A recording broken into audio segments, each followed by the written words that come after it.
Welcome to one of the most disturbing cases recorded in the history of the United States.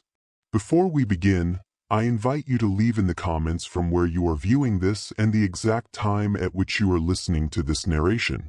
We are interested in knowing to which places and at what moments of the day or night these documented accounts reached. On the 14th of August 1827, Josiah Crane, a plantation owner in rice fields around Charleston, South Carolina, was found dead in his library.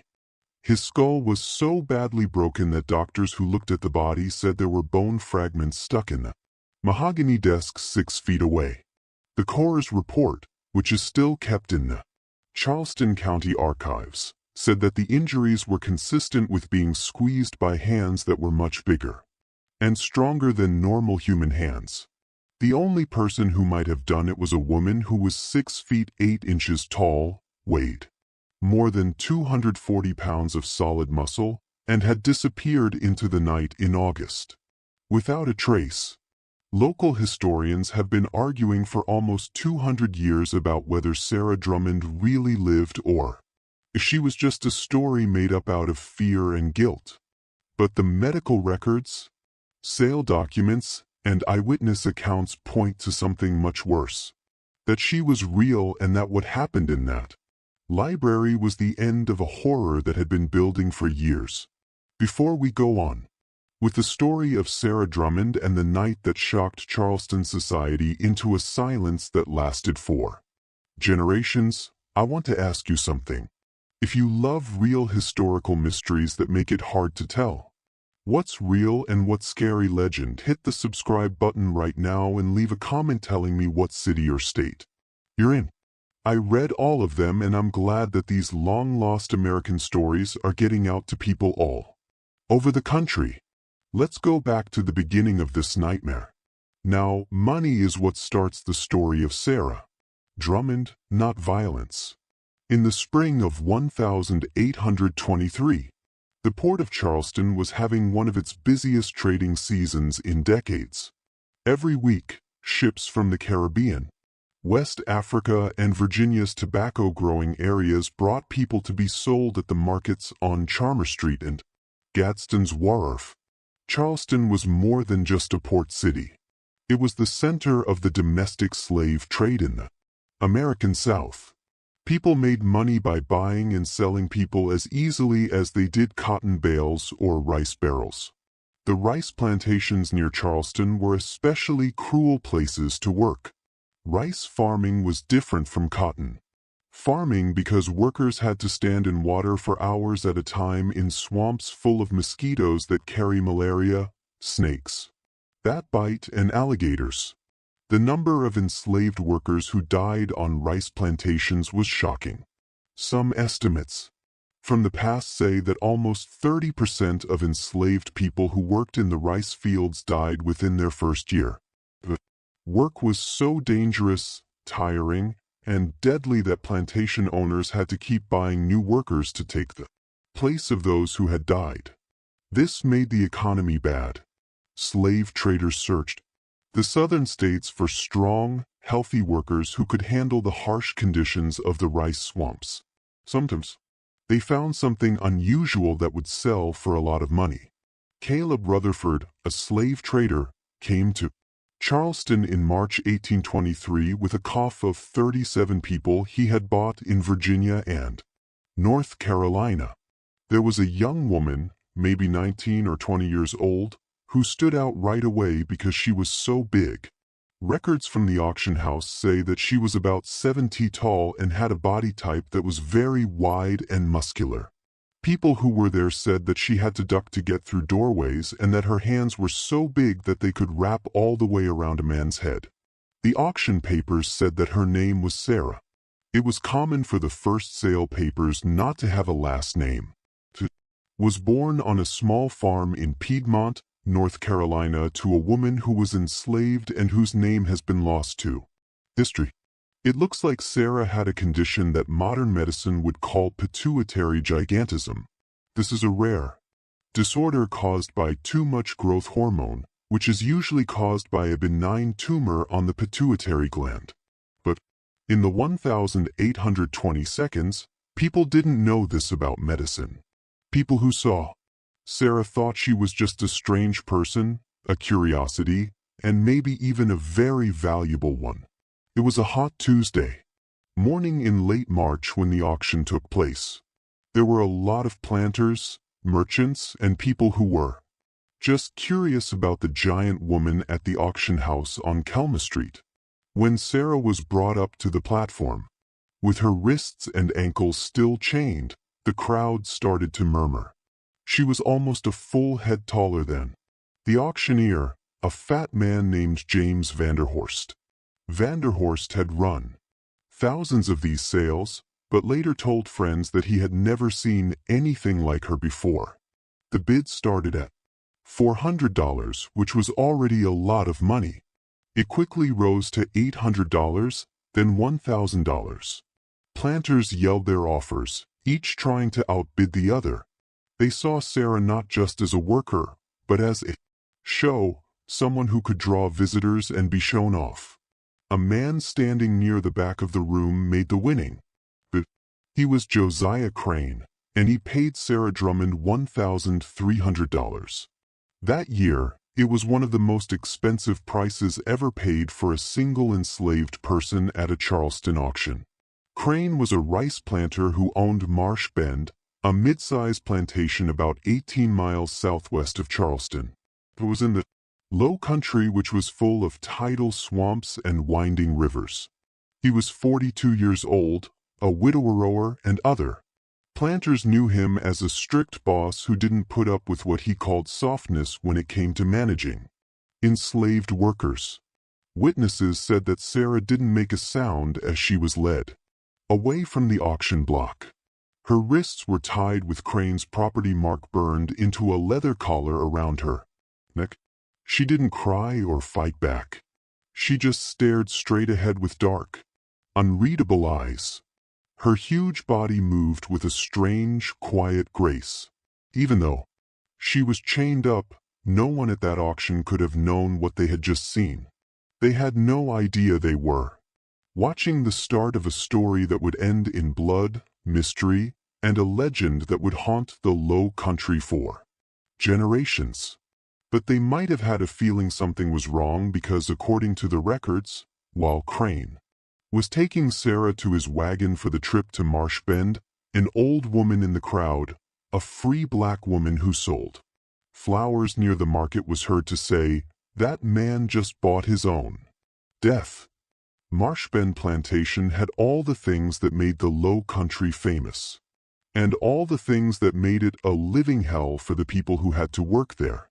The main house was a two-story, Georgian-style building with white columns and a large porch that looked out over the rice fields that went all the way to the Ashley River.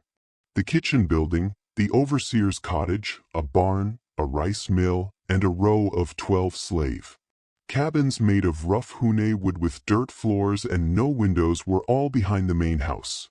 Beyond those were the fields, hundreds of acres of carefully planned rice paddies linked by a complex network of dikes, ditches, and floodgates that controlled the tidal water flow that was necessary for growing rice. Sarah got to Marsh Bend in late March 1823 and was given cabin number 7, which she would share with 5 other women. Porter Grimble, the overseer, was a thin, nervous man who looked like he was worried about her size. He wrote to his brother in Columbia, and the letter is still in the South Carolina Historical Society archives. In it, he said that Sarah was so big that she had to stoop to get into the cabin, and when she stood up straight, she looked more like an ancient colossus than a Christian woman. But Josiah Crane didn't pay Sarah $1,300 to just work the fields. He had something else in mind. Crane started showing Sarah to visitors within the first week of her arrival. He would invite nearby planters, merchants from Charleston, and even gentlemen who were passing through to Marsh Bend to see the giant he had bought. They would take Sarah to the main house and make her stand in the parlor or on the front porch to show how big and strong she was. Crane would make her lift heavy things like barrels of rice, iron, anvils, and even full-grown pigs. He would stand next to her so that people could see how much taller he was than her. He would tell her to stretch out her hands so that men could put their own hands inside hers and see how different they were. Dr. Edmund Portier, a doctor from Charleston who visited Marshbend in May 1823, wrote a diary entry that gives a chilling look at these shows. Dr. Portier wrote, "Mr. Crane has acquired a female specimen of most extraordinary proportions. She stands at least 2 feet in height, perhaps more, with hands and feet of such dimension that I could scarcely credit my own measurements. Her strength appears commensurate with her size. I observed her lift a barrel of rice, weighing no less than 300 pounds with apparent ease. Mr. Crane informs me he has received numerous offers to purchase her, but he declines as she has become quite the attraction in our county. I confess the sight of her produced in me an unsettling sensation, as if nature herself had been experimenting with proportions beyond the normal boundaries of the human form." These shows were just the start of Sarah's problems at Marshbend. When Crane's guests weren't looking at her, she was made to work in the rice fields where most people would have given up after a few months. It was hard and dangerous work to grow rice in the South Carolina low country. Before dawn, workers would wade into the flooded fields and stand in water up to their thighs for 10 to 12 hours a day. Time bent over in the hot sun, planting, weeding, or harvesting rice. The water was salty and full of leeches and water moccasins. There were a lot of mosquitoes in the air. The heat was unbearable, and the humidity coming from the swamps made it worse. Sarah's huge size made her both useful and a target. She could carry things that would take 2 or 3 normal workers to do. The overseer was amazed at how fast and strong she could use the heavy wooden pestles to thresh rice. But being able to see her also made her weak. Crane would often choose Sarah as an example of what happened to people who worked too slowly or disobeyed him. He did this not because she had done anything wrong, but because punishing someone her size sent a message that no one was out of his reach. The punishments were very harsh. Historical records from rice plantations show that people were punished with whipping posts, wooden stocks, and a device called the buck. With the buck, a person would have to sit with their knees pulled up and a stick placed under their knees and over their arms, which would keep them from moving for hours in a painful position. Sarah went through all of these things. At least 3 times during Sarah's first year at Marshbend, overseer Grimble wrote letters saying that she was publicly punished for being rude or refusing to be shown. But Sarah didn't give in, at least not the way Crane thought she would. Sarah became someone the community both feared and depended on, according to testimony from other enslaved people at Marshbend. Testimony was only collected years later under very different circumstances. Was strong enough to do the hardest jobs, like moving the huge floodgates that controlled the flow of water into the rice fields, hauling timber for repairs, and lifting boats out of the water. But she was also there to keep them safe. People said she would step between a child's whip and an overseer, even though the child was too young to. People said she carried workers who had passed out from the heat back to their cabins. Stories of her standing still and silent while Crane tried to separate mothers from their children during sales to other plantations. Didn't talk much. When she did speak, her voice was low and steady, and it had an authority that didn't seem to fit with her status as property. Some of the older enslaved people at Marshbend started calling her Tall Sarah or just the Wall because once she decided to stand somewhere, nothing could move her unless it was forced. And Josiah Crane was starting to see that force alone might not be enough. Crane and Sarah had their first big fight in the summer of 1824, about 15 months after she moved to Marshbend. A man from Charleston named Augustus Peton heard about the giant slave woman and went to Marshbend with an offer. He would pay Crane $300 to bring Sarah to Charleston for 2 weeks, to show her off at a traveling exhibition he was putting together that would feature strange things from nature and science. The show would have preserved specimens, machines, and Sarah as the main attraction. Crane said yes right away. It was too tempting to turn down the chance to make money while also improving his standing in Charleston society. He told Sarah about the plan and thought she would go along with it as she always had, but this time things were different. A house servant named Ruth, who was there during the conversation, said that Sarah looked Crane in the eye and said very quietly, "I will not go." Crane was shocked. It had owned Sarah for a year and a half, and she had never directly disobeyed an order. He said the command again, this time louder. Sarah said no again, and her voice stayed steady and low. Crane's face turned red. Yes, for the boss. He told them to take Sarah to the whipping post right away. What happened next caused a lot of talk among the enslaved people at Marshbend and would be whispered about for years. For men, including Overseer Grimble, tried to push Sarah toward the post. She didn't fight them. She just stopped moving, to put her feet down and became dead weight. The 4 men pulled, pushed, and hit her with their fists and a cane. But Sarah wouldn't move. Sarah finally walked to the post after 8 men used ropes and then threatened to hurt other enslaved people if she didn't do what they said. 30 lashes with a braided leather whip were the punishment. Witnesses said that Sarah didn't make a sound during the beating, even though the rough cotton dress she was wearing was soaked with blood. When it was over, and she was finally free from the post, she walked back to her cabin on her own. Her back was torn up, but her posture was still straight. She didn't go to Charleston. Crane, embarrassed in front of his boss and workers, finally told Peton the deal was off, making up an excuse about Sarah getting sick. But things had changed at Marshbend.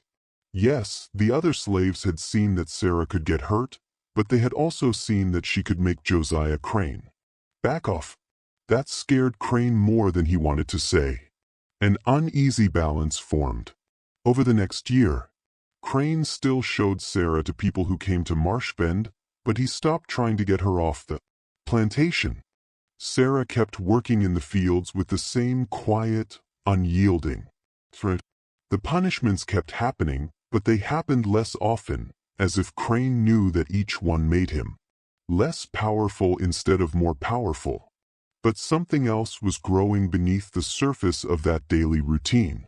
It would come to a terrible end on a hot August night in 1827 and change everything. Sarah got pregnant in the spring of 1826. There is no official record of who Sarah's child's father was, but other enslaved people at Marshbend have told the same story. His name was Marcus, and he was about 30 years old. He was a carpenter on the plantation and was good at the complicated woodwork needed to keep the floodgate and rice mill systems running. 2 years before Sarah, Marcus had come to Marshbend. He bought it at an estate sale in Georgetown. People said he was a quiet, thoughtful man who could fix almost anything. He had lost his wife and daughter years ago when they were sold away from him. People say that Marcus and Sarah's relationship was based on respect, not passion. In a world where so much was taken from them and their bodies and work were owned by someone else, they found something like partnership in each other. After work, they would sit together in the evenings and talk quietly outside the cabins. Marcus would talk to Sarah about the places he had been and the things he had made. Sarah would listen. She had moved so many times as a child that she could hardly remember what her mother's face looked like. In early 1826, Sarah found out she was pregnant, and the news spread quickly through the slave quarters. Being pregnant on a plantation was always hard, full of hope and new fear. A child meant family, the chance to do something other than work all the time, and the chance to be weak. It meant that another life could be put in danger, sold, or used as a bargaining chip. And on a plantation owned by someone like Josiah Crane, it was dangerous. From the start, Sarah's pregnancy was hard. Carrying a child was hard for her because of her size, which was what made her valuable to Crane. She kept working in the fields for the first few months of her pregnancy, as all enslaved women were expected to do. However, the other women at Marshbend noticed that she moved more slowly and would sometimes stop and press her hand to her lower back, which made her face show a rare flicker of pain. Crane also noticed, but for different reasons. In his mind, a pregnant slave woman was just another piece of property, another person he could own, sell, or use. He started talking openly about the baby, telling visitors that he thought the baby would be very big because the mother was very big, and wondering how much the baby would be worth when it was old enough to sell. The house servants heard these comments and told Sarah about them. They filled her with a cold fear that she had never felt before. She had been beaten, humiliated, tired, and hungry.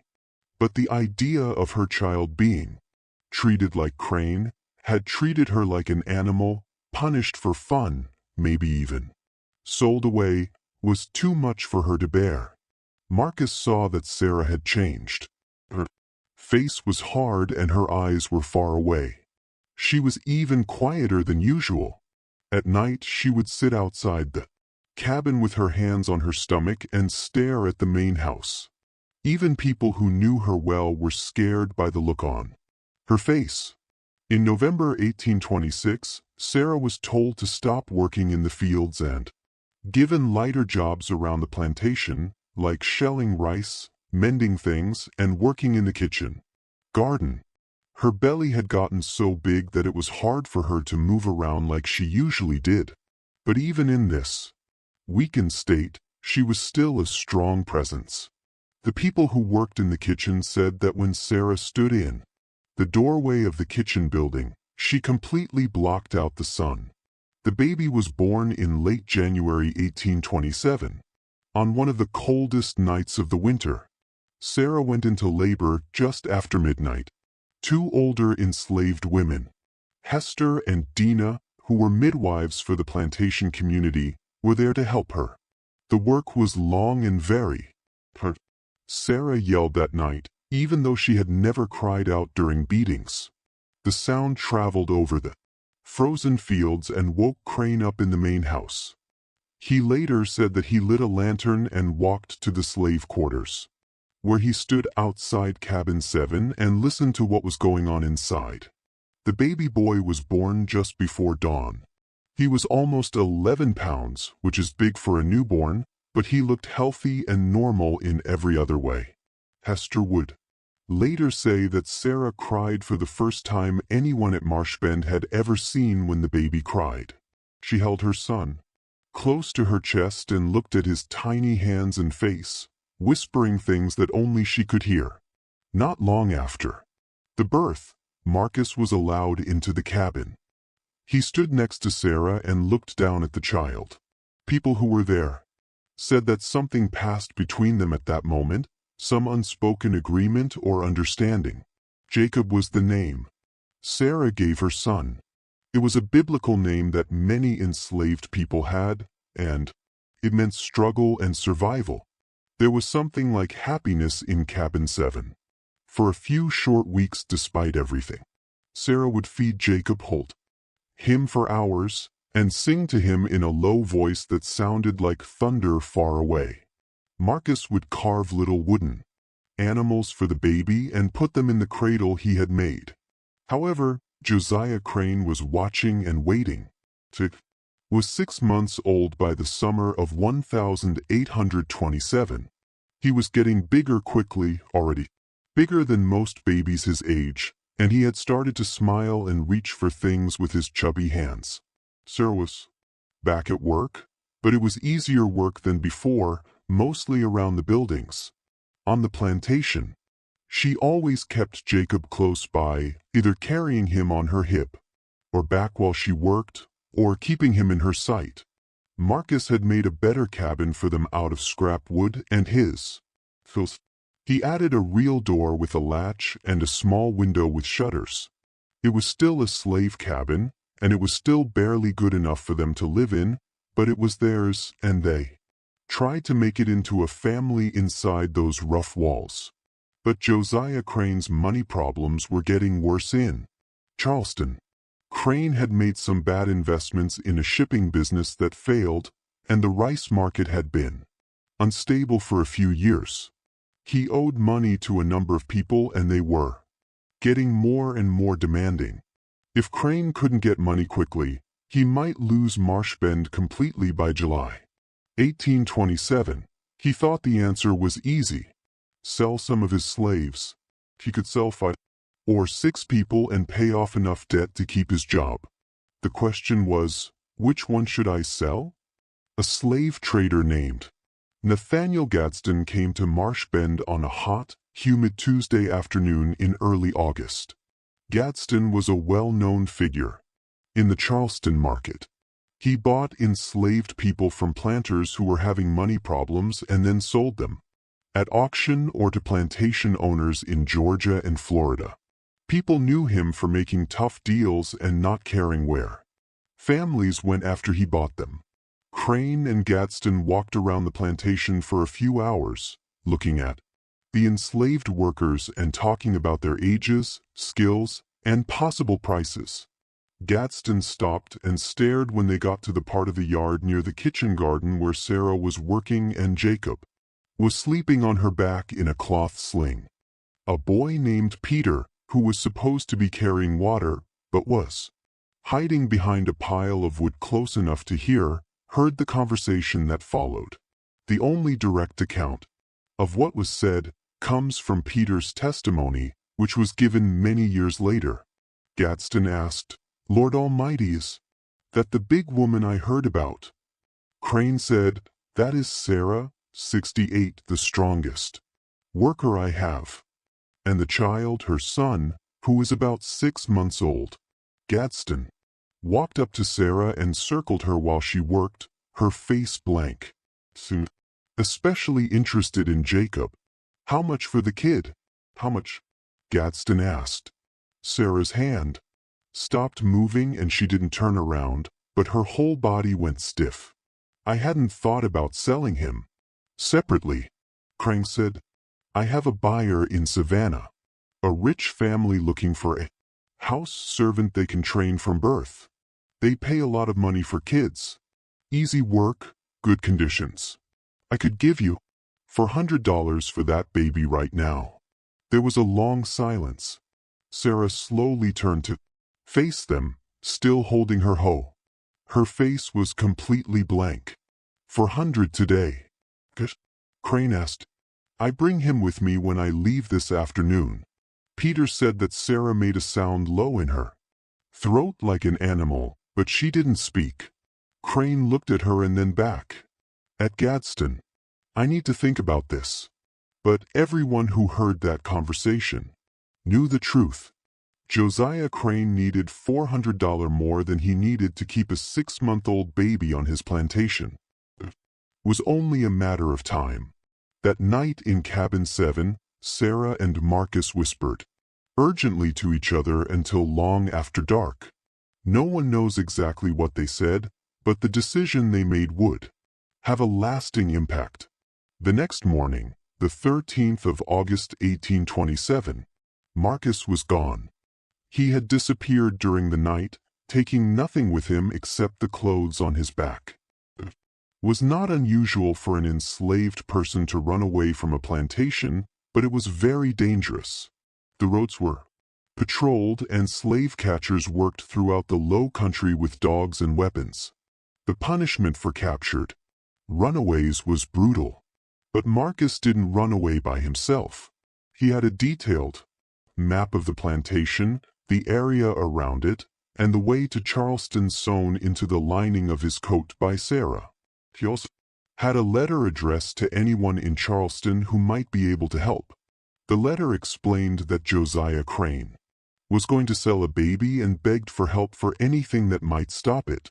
It was a desperate plan that was almost certain to fail, but it was the only one they had. Crane learned about Marcus' disappearance just after dawn. He was furious.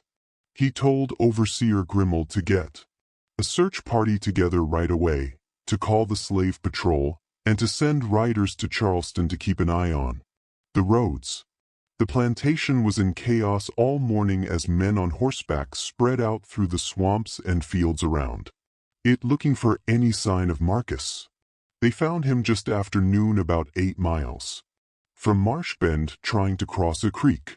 The slave patrol had dogs and Marcus had left a trail through the soft mud near the water. They brought him back to Marsh Bend, tied up with ropes, bleeding from dog bites on his arms and legs, but still alive. What happened next was the subject of testimony in several legal proceedings over the next few months, but the details differed depending on who was speaking and when. Crane ordered Marcus to be taken to the whipping post right away.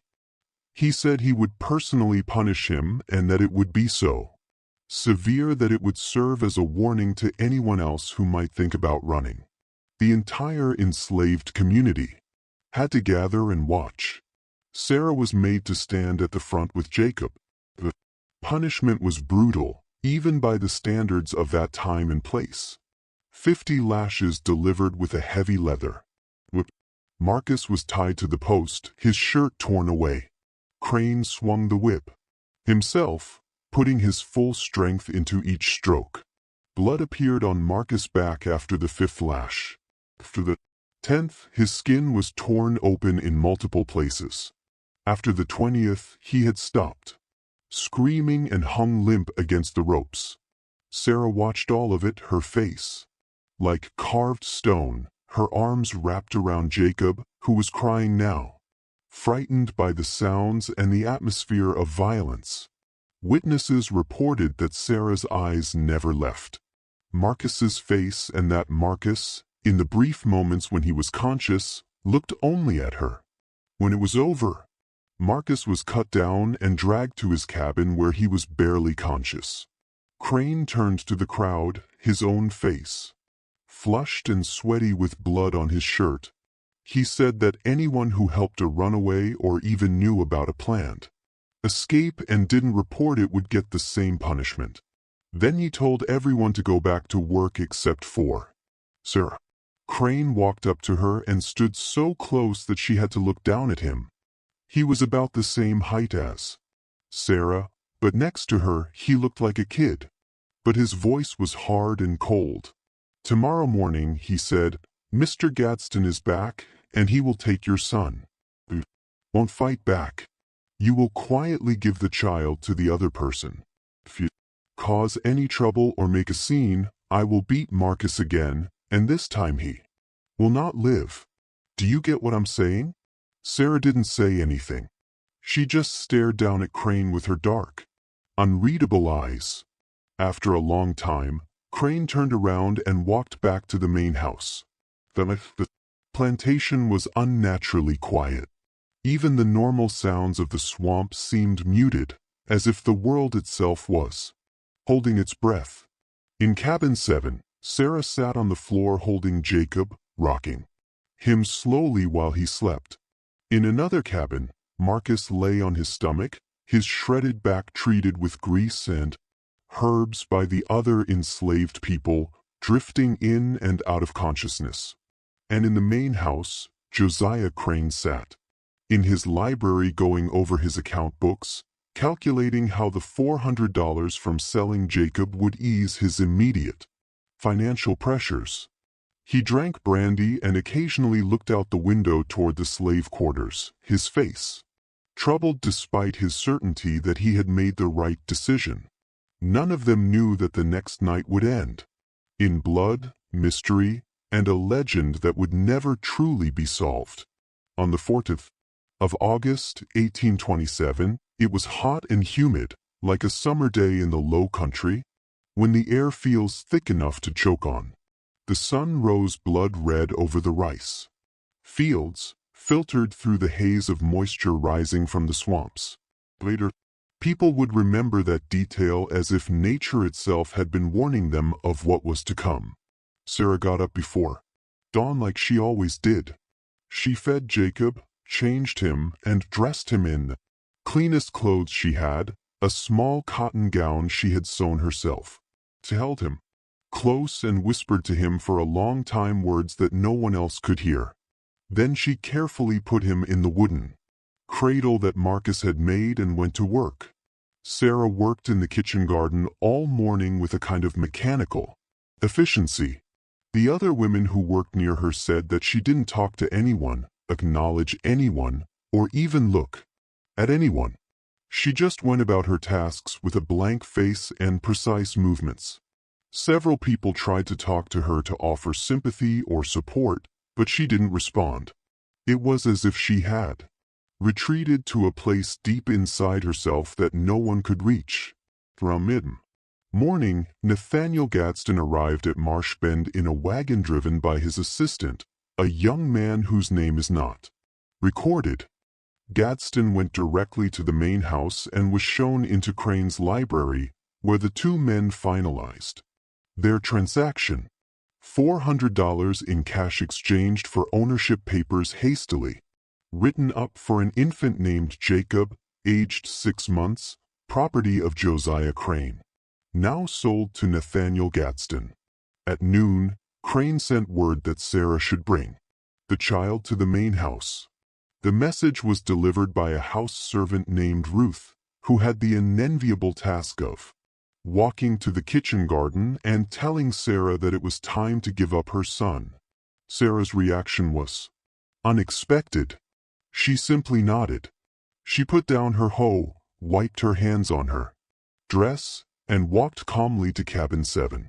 She emerged a few minutes later carrying Jacob, who was awake and looking around with curious eyes. She walked toward the main house without hurrying, without hesitating, her face still showing no emotion at all. The other enslaved people watched her go, many of them weeping. Some expected her to run, to fight, to do something, but Sarah just walked steadily across the yard, up the steps of the main house, and disappeared inside. The next 15 minutes are based on several accounts, mostly from Ruth, who was in the house, and from Overseer Grimble, who was called inside during the exchange. Sarah walked into the library where Crane and Gadsden were waiting. She stood just inside the door, holding Jacob against her chest. Crane motioned for her to come closer, and she took 3 steps forward and stopped. The men waited for her to come closer, but she did not move.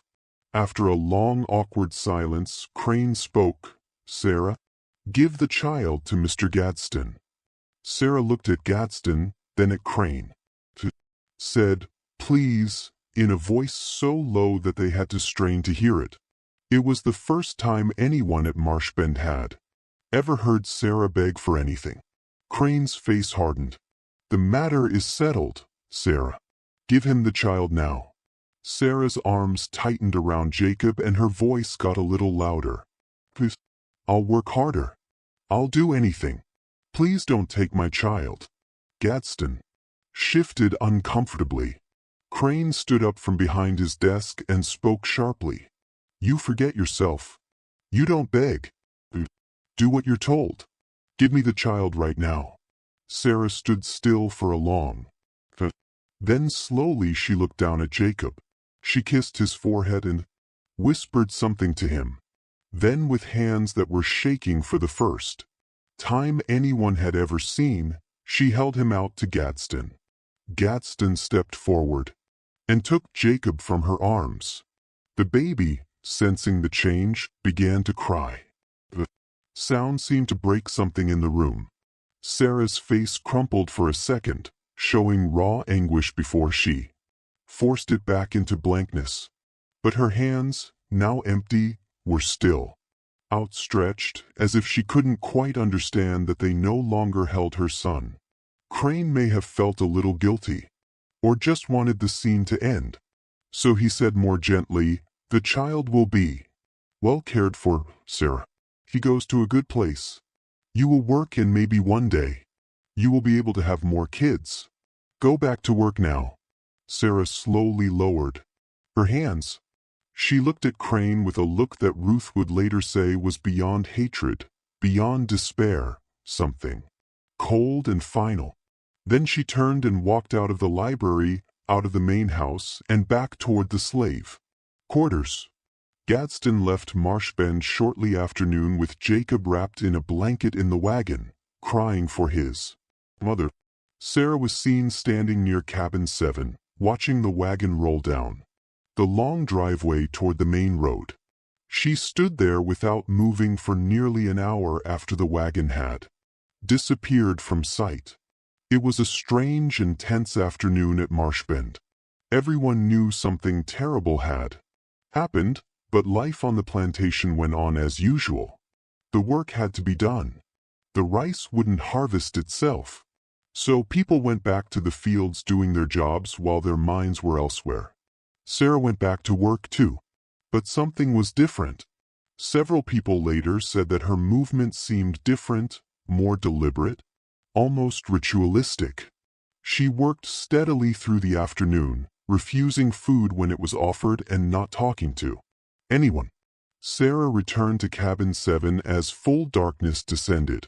She did not eat the evening meal. She sat on the floor with her back against the wall, staring at the empty cradle Marcus had built, her face illuminated by the dim light of a single candle. Around 9, she stood up, blew out the candle, and left the cabin. Several people saw her walking across the plantation grounds toward the main. Her figure was unmistakable, even in the darkness, towering and moving, with that strange, quiet grace. One man, an elderly field worker named Solomon, later testified that he called out to her, asking where she was going. Sarah did not answer. She simply kept walking. Sarah went back to cabin 7 as it got dark. She didn't eat dinner and sat on the floor with her back against the wall, looking at the empty cradle Marcus had built. A single candle lit her face. Around 9, she stood up, blew out the candle, and left the cabin. Several people saw her walking across the plantation grounds toward the main house. Her figure was unmistakable, even in the dark, towering and moving with that strange, quiet grace. One elderly field worker named Solomon later testified that he called out to her, asking where she was going. Sarah did not answer. She simply kept walking. Around 9:30, Sarah Drummond entered the main house through the kitchen door. The clock in Josiah Crane's library, which would later be found stopped at that exact time, said it was 9:30. That night, the main house at Marshbend was quiet. Crane had let most of the house servants go home early, leaving only Ruth and one other servant, an older man named Isaac, who served as butler. Crane himself was in his library, the same room where he had taken Jacob from Sarah's arms just 9 hours earlier. He was working on his account books and sipping from a glass of brandy while reviewing the entries that now included $400 from the sale. Ruth was upstairs in one of the bedrooms making the bed and getting the room ready for the night. Isaac was in the kitchen building, which was separate from the main house as was common in plantation architecture. He was finishing up the cleaning from dinner. Neither of them saw Sarah come in through the kitchen door and walk through the darkened house to the library. We have pieced together what happened in the next few minutes from physical evidence, the accounts of people who got there soon after, and one important witness, Ruth, who heard noises from downstairs and went to check them out. Ruth told the Charleston magistrate 3 days later that she first heard Crane's voice raised in anger, but not quite shouting. She couldn't make out the words, but the tone was clear. Then she heard another voice, much lower, which she immediately recognized as Sarah's. Ruth quietly walked down the stairs, not sure if she should get involved or not. When she got to the bottom, she heard Crane shout, "How dare you come into this house? Get out right now, or I will whip you until you can't stand." Sarah's answer was too quiet for Ruth to hear clearly, but it made Crane shout again. "The child is sold. The issue is over. You don't have any rights here. You don't own anything, not even yourself." Ruth heard a sound that she thought was furniture scraping, like a chair being pushed back quickly. Then she heard Crane's voice again, but this time it was higher and scared. "Stay back. Don't come any closer. I'm giving you a warning." Ruth was scared, but felt a strong urge to move to where she could see through the partially open library. What she saw would stay with her for the rest of her life. Sarah stood in the middle of the library, her head almost touching the ceiling. Crane had backed up against his desk, his face pale, and one hand was reaching behind him as if he was looking for something. The lamp on the desk cast wild shadows, making Sarah's figure seem even bigger, almost like a monster.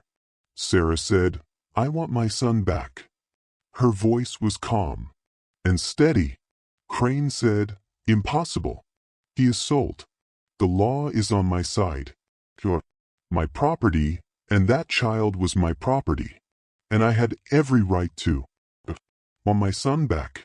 Crane's hand found what he was looking for, a gun he kept in the desk drawer. He pulled it out and pointed it at Sarah with a shaking hand. "I will shoot you if you take another. I swear to God that I will shoot you where you are." Sarah looked at the gun and then stepped forward. "Stop." Crane's voice broke. "I will do it. I will." Sarah took another step. She was close enough now that she could have reached out and touched him. Crane pulled the trigger. The sound of the gunshot was deafening in the enclosed space. Ruth screamed. But when the smoke cleared, Sarah was still standing. The ball had struck her in the left shoulder, tearing through muscle and striking bone. But she had not fallen. She had barely moved. Blood was spreading across her dress, black in the lamplight, but her face showed no pain. Only that same terrible blank determination. Crane looked at her in shock. He tried to the gun again for a second shot, but his hands were shaking too much. Sarah reached out and took the gun from him like it was a toy. She threw it across the room where it hit the wall and fell to the floor. "Where is my son?" Sarah asked. "I don't know," Crane said, backing up against the desk with nowhere to go. "Gadsden took him. I don't know where. I promise I don't know." Sarah stood there for a long time, looking down at Crane. Blood was dripping from her shoulder and hitting the floor. When she spoke again, her voice was so quiet that Ruth could barely hear it. "You took everything. From me. You took my child, my body, my work, and my dignity. You took it all. What else do you need to take?" "Please," Crane said softly. "Please, I can get him back. I can find him. I can." But Sarah wasn't listening anymore. She reached out with both hands and took Crane by the head, wrapping her huge hands around his skull like someone would hold a melon. Crane tried to scream, but the sound was cut off almost right away. Ruth turned and ran. She ran out of the house and across the yard, screaming for help. Behind her, she heard a sound from inside the library. That sounded like a pumpkin being smashed, followed by the heavy thump of something big falling to the floor. Overseer Grimold and two other men got to the main house. Maybe 3 minutes later, the library was quiet. Prim, who was carrying a rifle, went in carefully, expecting violence. But found was worse than violence. It was death. Josiah Crane was lying on the floor next to his desk on his back with his eyes open and staring at nothing. His head was misshapen, crushed with such force that blood and brain matter had sprayed across the desk and nearby. The physical evidence was clear. He had been killed by compression by hands of extraordinary size and strength, squeezing his skull until it fractured and collapsed inward. Sarah was gone. The window behind the desk, which looked out over the back of the property toward the swamps, was open. A trail of blood led from Crane's body to the window and out into the darkness. Beyond, the men stood in shocked silence for a moment, trying to comprehend what they were seeing. Then Grimble took control. He sent one man to ride to Charleston immediately to alert the authorities. He sent another to gather all the enslaved men to form a search party. He posted guards at the main house to preserve the scene. Grimble knew in his heart that they would not find Sarah Drummond even as he gave these orders. The swamps around Marsh Bend were huge, dark, and dangerous. Someone who knew them well could get lost in that wilderness and never be found. Plus, Sarah had just killed a white plantation owner in front of a witness, so she had nothing to lose. The search began within the hour, but it was chaotic and disorganized. Men with torches and dogs spread out into the swamps, calling out, crashing through the underbrush. They found the blood trail easily enough, droplets leading away from the house into the rice fields and then toward the Trean. But at the edge of the swamp, the trail disappeared.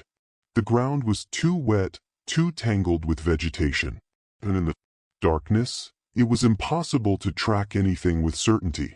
They searched all night and found nothing. No body, no clothing, no sign that Sarah had been there at all, except for that blood trail that ended at the swamp's edge, like a line drawn in the sand. As dawn broke on August 15th, the searchers returned to Marsh Bend, exhausted and empty-handed. The investigation into the horror at Marsh Bend revealed something that would haunt Charleston society for generations, just when we thought it was over. If this story gives you chills, share this video with a friend who loves dark mysteries. Hit that like button to show your support and don't forget to subscribe so you never miss stories like this. Let's find out what happens next, because the mystery of Sarah Drummond was only beginning. On the afternoon of August 15th, Charleston authorities led by Magistrate William Huger and accompanied by the sheriff, 2 deputies, and a doctor named Dr. James Pillow arrived at Marsh Bend. What they found was a plantation in chaos, with the enslaved community terrified and silent, the overseer overwhelmed, and a crime scene that was hard to explain. Dr. Pillow's examination of Josiah Crane's body was thorough and disturbing.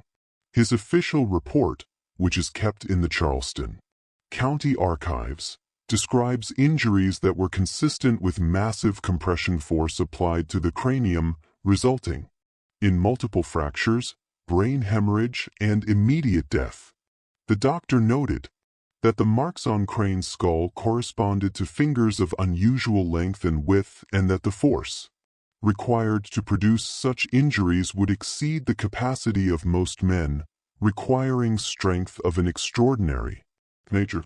At first, the investigation was mostly about finding Sarah, but as the days went by and there was no sign of her, the police started talking to everyone at Marsh Bend.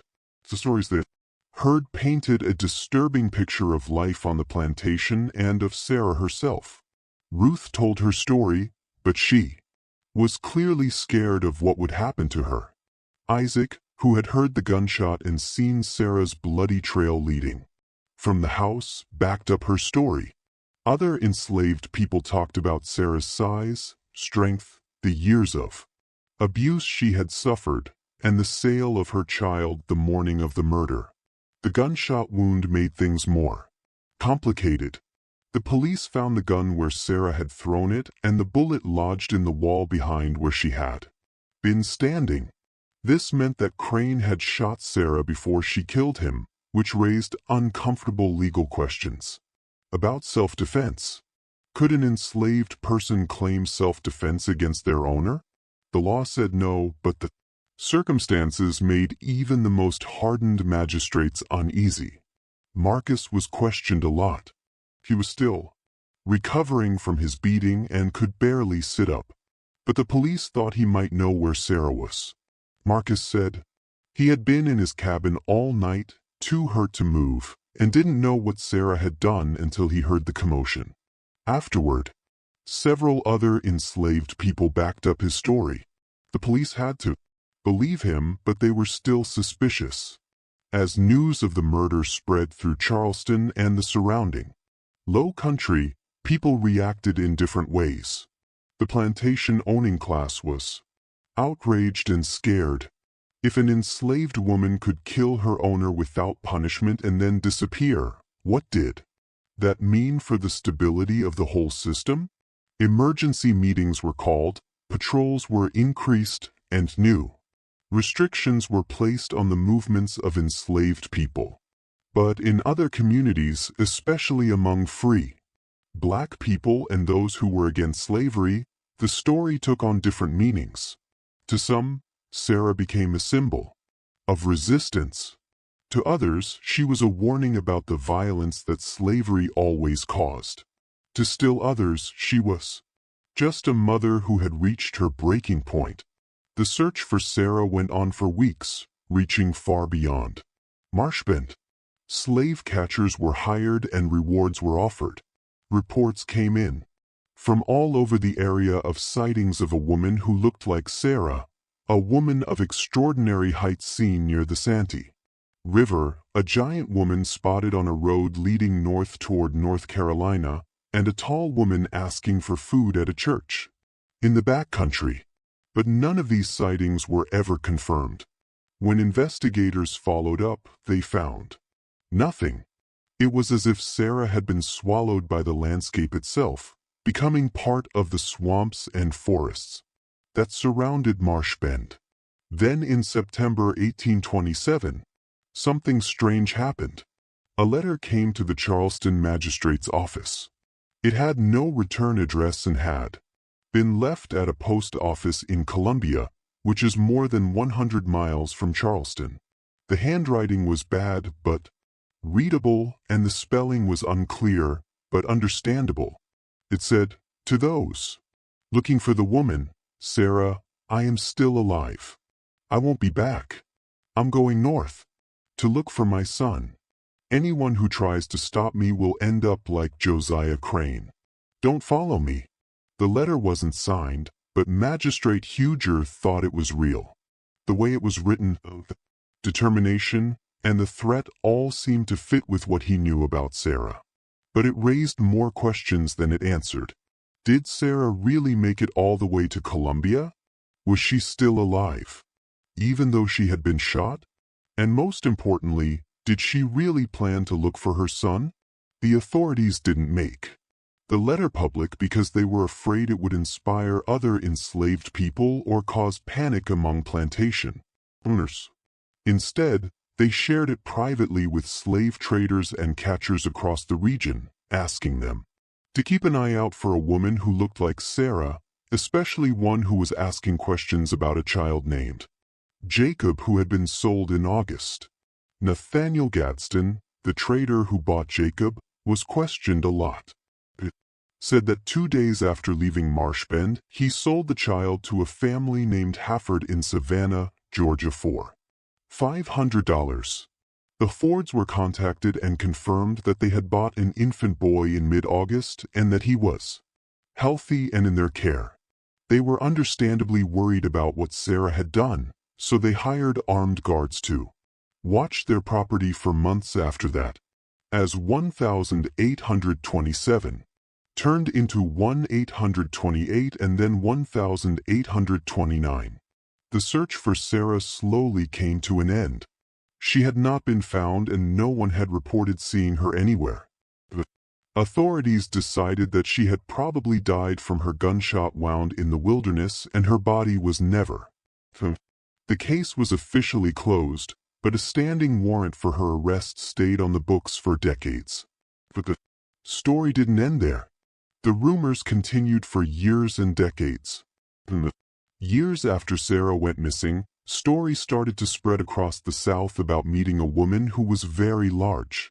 These stories were whispered in slave quarters, shared in free black communities, and even reported by white travelers who said they had seen something strange. In 1831, a group of escaped slaves who had made it to Pennsylvania via the Underground Railroad said that a woman they described as a giant, taller than any person they had ever seen, had helped them along their journey. She moved through the forest like a spirit and knew every hidden path.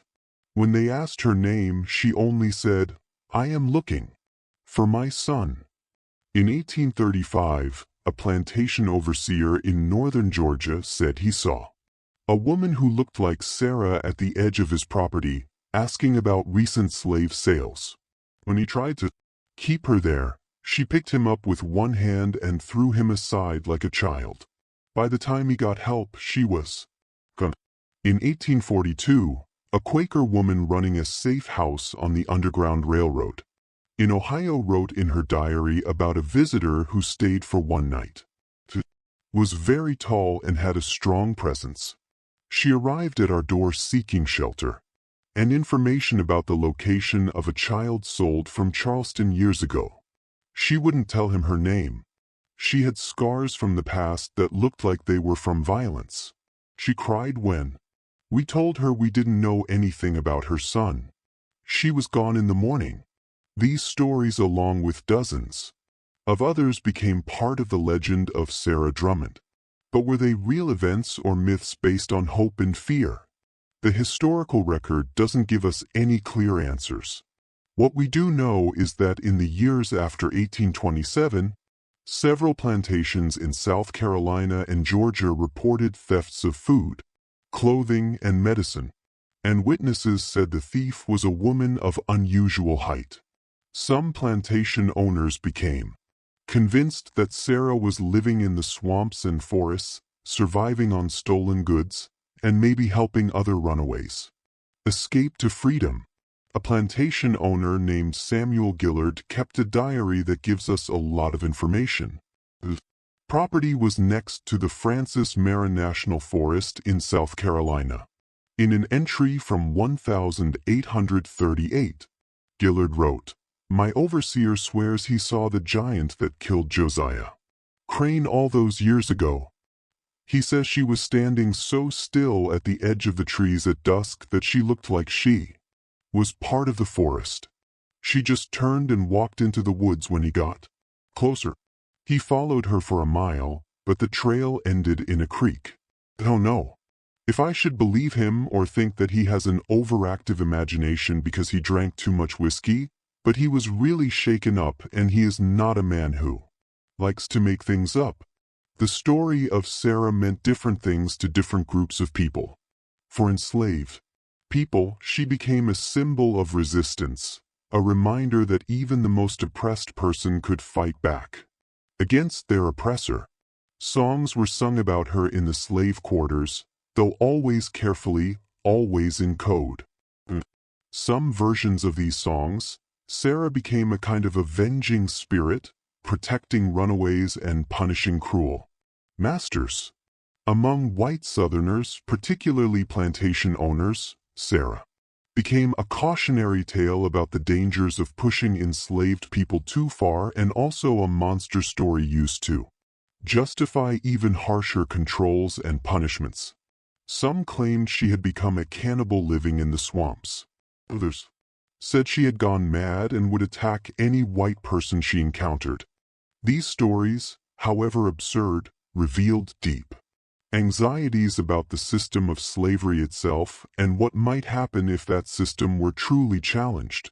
In the North, free black communities and abolitionists told another version of Sarah's story. In their version, she became a hero who fought for freedom and then escaped to the North, maybe even Canada. Some said she had been reunited with her son, while others said she had become an active conductor on the Underground Railroad, using her knowledge of the southern wilderness to guide hundreds of people to freedom. As is often the case with legends, the truth was probably much less interesting and more tragic than any of these stories. But one thing was clear. Sir Drummond was never caught, never confirmed dead, and never seen again with any certainty by anyone who could prove it. I have looked at every document, testimony, and piece of evidence that is still around from that night in August 1827 and the years that followed. I can't say for sure what happened to Sarah Drummond after she climbed through that library window and disappeared into the swamps, but I can tell you what the evidence suggests. The gunshot wound Sarah got from Josiah Crane was very bad.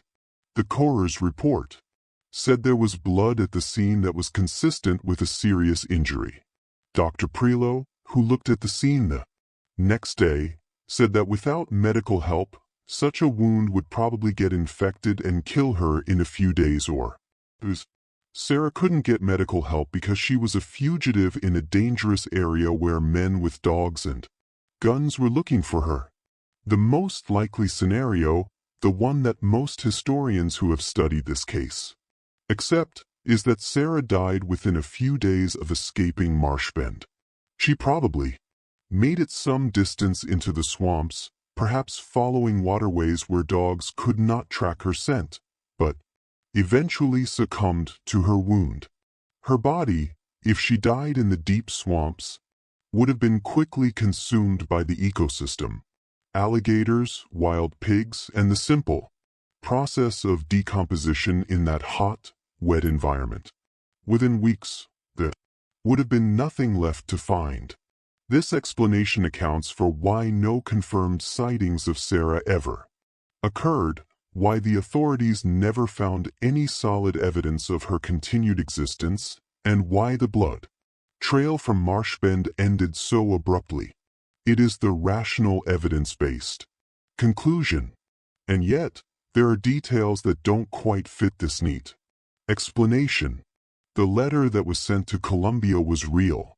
Someone wrote it, and they knew things about Sarah that weren't public knowledge. If Sarah died in the swamps near Marshbend, who wrote that letter? The reports from the Underground Railroad operatives are also hard to ignore completely. These were serious people who were committed to their cause and not likely to spread false rumors. When they said they saw a woman who looked like Sarah, they did so in private letters and diaries, not in public statements meant to inspire or mislead. And there is one more piece of evidence that I have saved for last because it is perhaps the most intriguing and the most difficult to verify. In 1889, 62 years after the death of Josiah Crane, a physician in Philadelphia named Dr. Robert Hayes was treating an elderly black woman in her sick bed. The woman was dying, and in her final days, she told Dr. Hayes a story. She claimed that her mother had been an escaped slave from South Carolina, a woman of extraordinary size who had killed her owner in the 1,820 seconds. The woman said her mother had survived for years in the wilderness before eventually making it north with the help of free black communities and Quaker abolitionists. She said her mother had searched for her first child, a son named Jacob, for more than a decade but never found him. Eventually, she had settled in Pennsylvania, taken a new name, and lived quietly until her death in 1867. Dr. Hayes wrote to a colleague about their conversation, saying that he found the woman's story amazing, but couldn't prove it. The woman died 2 days after their conversation, and Dr. Hayes never found out her name or tried to look into her claims. A historian looking into Civil War-era medical practices in Philadelphia found the letter in 2003. Could this woman have been Sarah Drummond's daughter?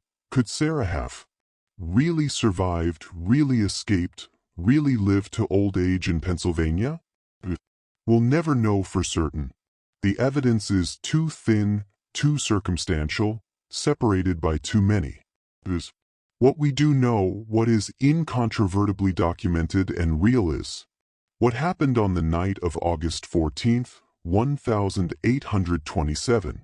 In that library at Marshbend, we know that a woman who had been treated as property exhibited as a curiosity, worked to exhaustion, beaten, and humiliated, finally reached a point where she had nothing left to lose. Know that when her child was taken from her, when the last thing she had to care about was torn from her arms and sold, for $400, something inside her broke. Or perhaps it did not break. Perhaps it crystallized into something hard and final and unstoppable. We know that Josiah Crane died that night, his skull crushed by Sarah's bare hands. We know that Sarah disappeared and was never found. And we know that for nearly 2 centuries, people have wondered and debated and told stories about what really happened to the giant slave woman of Charleston. The truth is probably simpler and sadder than the legends. But the legends persist because they speak to something fundamental about the human spirit and what happens when that spirit is pushed beyond endurance. Sarah Drummond, whether she died in those swamps or lived to old age in Pennsylvania, became more than just one woman. She became a symbol of resistance, of maternal love, of the breaking point where oppression transforms into rage and rage into action. And perhaps that is why her story has never been forgotten, even when the facts themselves have become uncertain, because we want to believe that Sarah survived. We want to believe that she found her son, or at least that she lived free for some years before she. We want to believe that someone who suffered so much and fought back so fiercely was rewarded with something more than a lonely death in a swamp. But history doesn't care what we want to believe. It only cares about what happened and what can be proven. The documented truth is this: Sarah Drummond killed Josiah Crane on the 14th of August 1827 and then disappeared from history as if she had never existed at. But she did exist. The sale records, the medical exams, the testimonies, and most importantly, Josiah Crane's crushed skull, all prove it. Sarah Drummond was real. What she did was real. And somewhere in the swamps of South Carolina, the forests of Georgia, or maybe in a quiet grave in Pennsylvania, her bones are still resting. We can be more sure about what happened to Jacob, Sarah's son. Records show that the Hafford family of Savannah raised him as a house servant. He lived until 1891, when he died at the age of 64, and was buried in a small cemetery outside Savannah. After emancipation, Jacob worked as a carpenter and started his own family. In the 1930 seconds when the Federal Writers Project interviewed his descendants, they said that Jacob knew the story of his mother and what she had done. He told his children that he always carried with him a small wooden toy carved in the shape of a horse that his father Marcus had made for him before he was sold away from Marshbend. He named his first daughter Sarah. This mystery shows us that even in the darkest times in American history, there were people who refused to be dehumanized, fought back against impossible odds, and became legends just because they dared to resist. What do you think of this story? Do you think Sarah made it north and survived? Or did she die in the swamps near Charleston? Do you think the doctor's account from 1889 was real, or just another legend built on? Leave your comment below. If you like this story and want more horror stories based on real American history, subscribe, hit the notification bell, and share with someone who loves mysteries that blur the line between documented fact and enduring legend. See you in the next